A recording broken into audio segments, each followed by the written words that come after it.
तो कैसे हो दोस्तों। कल तक हमने जो वीडियो देखी थी, ठीक है ना, वो हमने उत्तराखंड के भौगोलिक संरचना पे देखी थी, ठीक है ना। अब हम उससे आगे अपनी सीरीज़ को कंटिन्यूस करते हैं। ये हमारी सीरीज़ का तीसरा वीडियो है, ठीक है। इसी वीडियो में हम राष्ट्रीय उद्यान के बारे में पढ़ेंगे, ठीक है ना। फिर आप अगर इन राष्ट्रीय उद्यानों को अगर आपको समझ आ जाते हैं अच्छी तरीके से, तो आप इसको एक ब्लैंक मैप में भर के अपने जहाँ पढ़ते हैं वहाँ लगा दीजिए। उससे आपको आसानी होगी मैप को रीड करने में और राष्ट्रीय उद्यानों को पहचानने में, ठीक है। तो हम स्टार्ट करते हैं राष्ट्रीय उद्यान से। तो हम जानते हैं कि उत्तराखंड में बहुत सारे राष्ट्रीय उद्यान हैं, क्योंकि ये वनों से आच्छादित क्षेत्र है, ठीक है। तो उसी में हम देखते हैं उत्तराखंड राज्य का जो प्रथम राष्ट्रीय उद्यान था वो कौन था। वो था राजाजी राष्ट्रीय उद्यान था, ठीक है ना। कब 1983 में इसकी स्थापना की गई थी। तीन अभयारण्य तीन पार्कों उद्यानों को मिला के बना था ये। कौन सा था, मोतीपुरा था, पीला था, वह राजाजी को मिला के बना था पार्क, जो था राजाजी राष्ट्रीय उद्यान, ठीक है ना। चलो इसके आगे हम कंटिन्यूस करते हैं। अब देखते हैं वन्य जीव संरक्षण के लिए उत्तराखंड में कई उद्यान बनाए गए। अब देखिए सबसे बड़ी बात आती है कि राष्ट्रीय उद्यान क्या होते हैं। राष्ट्रीय उद्यान वे एरियाज होते हैं जहाँ क्या कर सकते हैं, हम जा सकते हैं, घूम सकते हैं, ठीक है ना।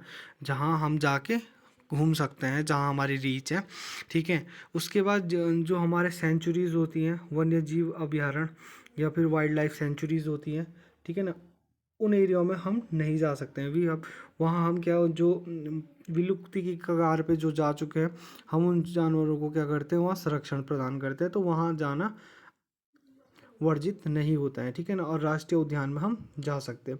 जैव आरक्षित क्षेत्र होता है जिसे जो यूनेस्को होता है उसे विश्व धरोहर में ले लेता है, तो वो है, ठीक है ना। तो अब इसके आगे चलते हैं,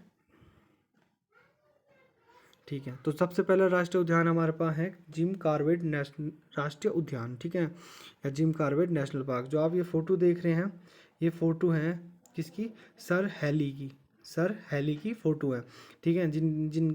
जिन्होंने स्थापना करी थी क्या, 11 मई 1936 को, ठीक है ना, किसकी, जिम कॉर्बेट राष्ट्रीय उद्यान की, ठीक है ना। इनके नाम पे पड़ा था नाम, ठीक है ना। पहले 1936 में गवर्नर थे उस समय यहाँ के, तो उनके नाम पे पड़ा था, ठीक है ना। सर हैरी के नाम पे इसका नाम पहले क्या था, जिम कॉर्बेट ना होके पहले इसका नाम था हैली पार्क, ठीक है ना। उसके बाद इसका क्षेत्रफल देखो, इसका क्षेत्रफल है 520, ठीक है ना, 0.82 वर्ग किलोमीटर। स्थान क्या है ये, ठीक है ना। तो ये यहाँ पर रामनगर नैनीताल, यहाँ पर आप नैनीताल पौड़ी कह सकते हो, ठीक है ना, इसे कह सकते हो आप पौड़ी,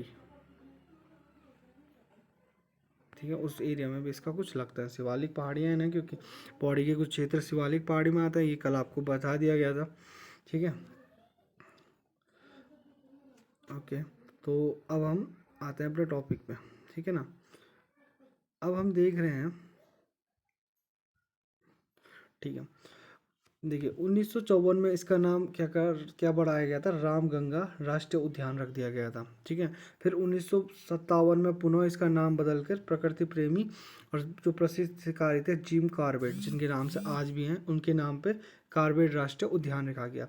तो पहले इसका नाम क्या था, पहले हैली पार्क था, पहले था हैली पार्क, ठीक है। हैली पार्क के बाद क्या पड़ा, 1954 में इसका नाम बदल के क्या कर दिया गया, राम गंगा राष्ट्रीय उद्यान, ठीक है, राम गंगा राष्ट्रीय उद्यान। उसके बाद 1957 में इसे फिर बदला गया और इसका नाम रख दिया गया जिम कॉर्बेट।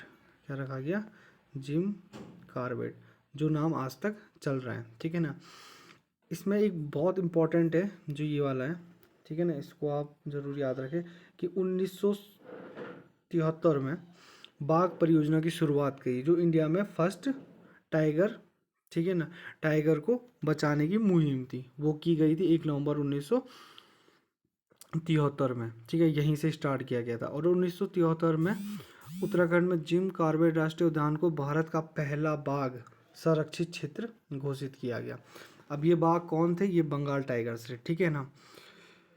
संरक्षण के बाद पार्कों में उनकी संख्या बढ़ती रही, उनको संरक्षण प्राप्त हुआ, जिससे उनकी तादाद बढ़ती रही और वो बच सके, ठीक है, जिससे आप देख पा रहे हो आज। ओके, इसके बाद अगर हम बात करते हैं गोविंद राष्ट्रीय उद्यान की, ठीक है। तो ये कहाँ स्थित है? गोविंद राष्ट्रीय उद्यान है उत्तरकाशी जनपद में स्थित। इसकी स्थापना की बात करें तो 1990 की इसकी स्थापना भी है। क्षेत्रफल इसका 4072.08 वर्ग किलोमीटर है, ठीक है ना। आप देख पा रहे होंगे यहाँ ये क्या है, ये देख रहे होंगे आप, ठीक है। इसको क्या बोलते हैं, ठीक है, यह है आपका कस्तूरी मृग, ठीक है ना। कस्तूरी मृग उत्तराखंड का क्या है? उत्तराखंड का ये क्या है? उत्तराखंड का ये है राष्ट्रीय पशु, ठीक है ना। और यहाँ मुख्यतः आकर्षण का केंद्र में यहाँ देवदार, बांस, भोजपत्र आदि पर्वतीय वनस्पति यहाँ देखने को मिलती है, ठीक है ना। अगर हम इसके बाद बात करते हैं, हमारा है पुष्पवती राष्ट्रीय उद्यान, जिसको आप कहते हैं फूलों की घाटी, ठीक है ना। अगर पेपर में पुष्पवती राष्ट्रीय उद्यान आए तो वो फूलों की घाटी की ही बात कर रहा है। स्थापना 1982 में हुई थी। चमोली स्थान है। क्षेत्रफल बहुत छोटा सा है, 87.5 वर्ग किलोमीटर स्क्वायर या वर्ग किलोमीटर का, ठीक है। इस क्षेत्र को विश्व ख्याति प्राप्त करने का श्रेय जाता है फ्रैंक एस स्मिथ ने 1931 में अपनी पुस्तक वैली ऑफ फ्लावर में इस क्षेत्र का वर्णन किया था, जहाँ से ये फेमस हुआ है। तो इसकी खोज किसने करी थी? फ्रैंक एस स्मिथ ने करी थी, ठीक है। फूलों की घाटी में हजारों संख्या में फूल है। इसमें प्रमुख क्या है? ब्रह्म कमल है, ठीक है ना। पुराणों में इस घाटी को नंदन कनक कहा जाता है। इसका जो मुख्यालय है वो जोशीमठ में है। सर्वाधिक जैव विविधता फूलों की घाटी में ही पाई जाती है, ठीक है ना। इसके बाद देखिए ये फूलों की घाटी का है, राष्ट्रीय पार्क भी है, ठीक है ना। और यूनेस्को ने इसे विश्व धरोहर भी कंसीडर किया है इसको, और नंदा देवी राष्ट्रीय उद्यान को, इन दोनों को विश्व धरोहर यूनेस्को ने कंसीडर किया है, ठीक है ना। चलो इससे आगे चलते हैं, ठीक है। नंदा देवी राष्ट्रीय उद्यान स्थापना 1982 को हुई थी। क्षेत्रफल 6624 वर्ग किलोमीटर है। स्थान ये भी चमोली है। नंदा देवी राष्ट्रीय उद्यान फूलों की घाटी राष्ट्रीय उद्यान को यूनेस्को ने विश्व धरोहर सूची में 1958, तो 1998 को किसको किया गया था? ये किया गया था नंदा देवी को, ठीक है। नंदा देवी राष्ट्रीय उद्यान को यूनेस्को ने विश्व धरोहर में रखा था, ठीक है ना।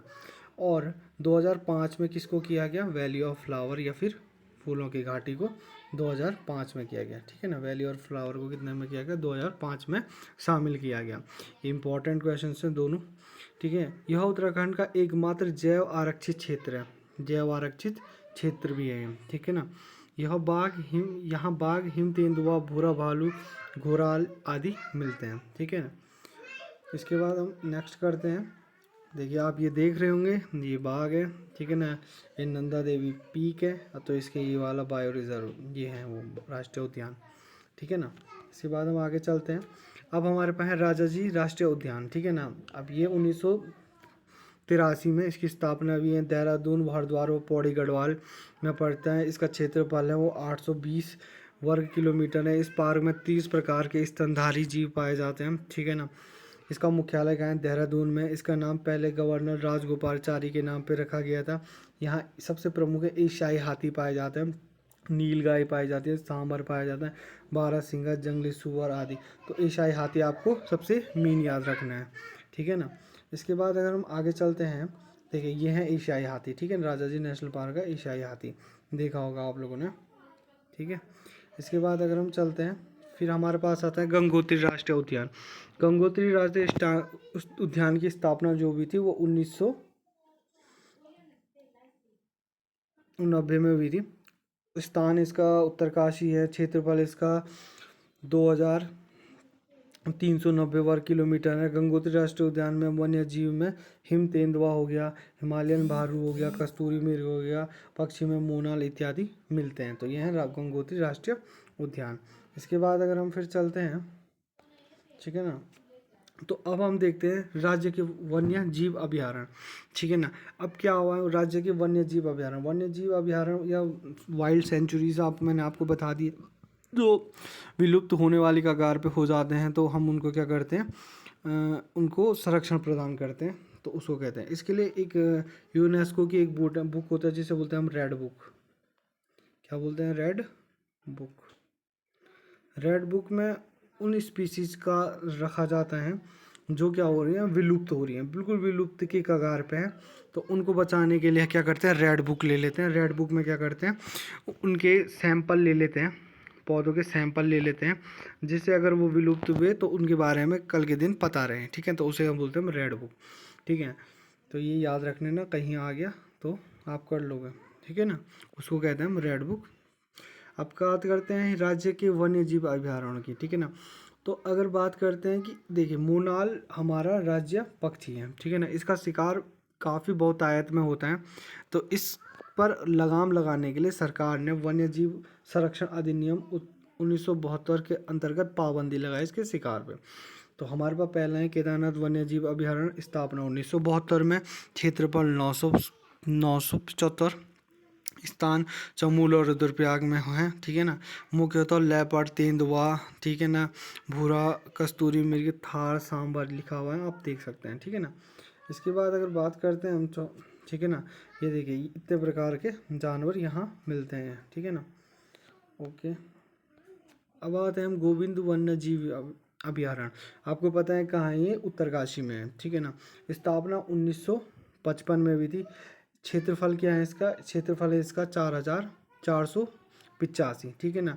अब गोविंद ये उत्तरकाशी में विश्व प्रसिद्ध फूलों की घाटी, जिसे हम फूलों की घाटी को क्या कहते हैं? हर की दून में फैलाए में हैं ये, ठीक है ना। और कहाँ तक हैं ये? यही यहाँ ये है स्वर्गारोहिणी से बंदरपुंज पर्वत के समीप तक विस्तृत है गोविंद वन्यजीव अभयारण्य, ठीक है ना। अब है अरकोट कस्तूरी मृग विहार, ठीक है ना। स्थापना 1986, स्थान पिथौरागढ़ जनपद, ठीक है ना। बहुत इंपॉर्टेंट है, बहुत बार आता है, ठीक है, इज़ वेरी इंपॉर्टेंट। क्षेत्रफल जो है इसका वो 600 वर्ग किलोमीटर है, ठीक है। क्या क्या पाया जाता है? भालू पाए जाते हैं, ये भालू है, भालू पाए जाते हैं, कस्तूरी मृग पाए जाते हैं, ठीक है। यहाँ कस्तूरी मृग है, ठीक है ना, कस्तूरी मृग पाए जाते हैं, ठीक है। ओके, पक्षी में मोनाल, पहाड़ी तीतर इत्यादि पाए जाते हैं। यहाँ सर्वाधिक कस्तूरी मृग पाए जाते हैं अरकोट में। इसके बाद हम बात करते हैं तो सोना नदी वन्यजीव व्यवहार, ठीक है। स्थापना 1987 में हुई थी। स्थान इसका पौड़ी गढ़वाल है। क्षेत्रफल इसका 301 वर्ग किलोमीटर है। शेर, गुलदार, चीतल, सांभर, काखड़, सियार, जंगली सुअर, मगर, घड़ियाल, अजगर आदि पक्षी यहाँ पाए जाते हैं।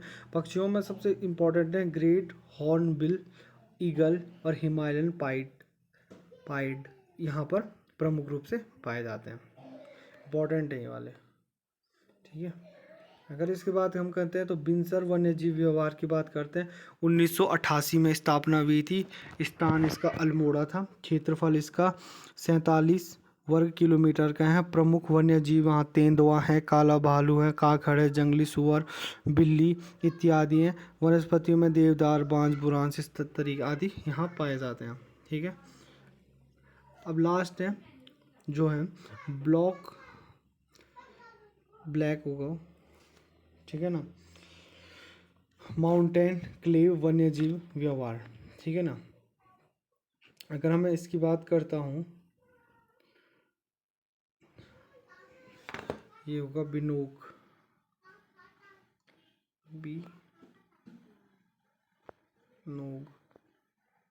ये होगा, ये टाइपिंग मिस्टेक है, ठीक है। ये नहीं है, ये बिनोक माउंटेन क्लेव एवं वन्यजीव व्यवहार। स्थान कहाँ है? देहरादून जनपद में है। क्षेत्रफल इसका क्या है? 11 वर्ग किलोमीटर। प्रमुख वन्य जीव इसमें काखड़ है, लंगूर है, बंदर है, सुअर है, भालू है, गुलदार है। अब बात करते हैं हम जैव मंडल आरक्षित क्षेत्र, ठीक है ना। जैव मंडल आरक्षित क्षेत्र की बात करते हैं। तो यहाँ जीव जंतु तथा पेड़ पौधों को उनके प्राकृतिक आवास में संरक्षण प्रदान किया जाता है। यह कार्यक्रम 1971 से यूनेस्को द्वारा आरंभ किया गया था। भारत में अब तक 18 जैव मंडल आरक्षित क्षेत्र हैं, जिनमें से 2 उत्तराखंड में हैं। और 2 कौन कौन से हैं? तो पहला हो गया आपका फूलों की घाटी, और दूसरा हो गया आपका नंदा देवी राष्ट्रीय उद्यान। ये दोनों आपके जैव आरक्षित क्षेत्र है। तो भारत का पहला जैव आरक्षित क्षेत्र कौन सा था? 1986 में बना था। कौन बना था? नीलगिरी तमिलनाडु में बना था।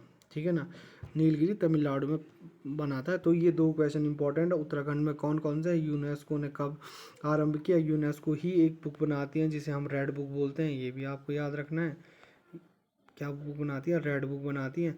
इसमें जो स्पीसीज विलुप्त के कगार पे हैं, हम उनके सैंपल ले लेते हैं, जिससे हमें उनके बारे में पता हो आगे हमें। ठीक है ना, तो thank you for watching this video.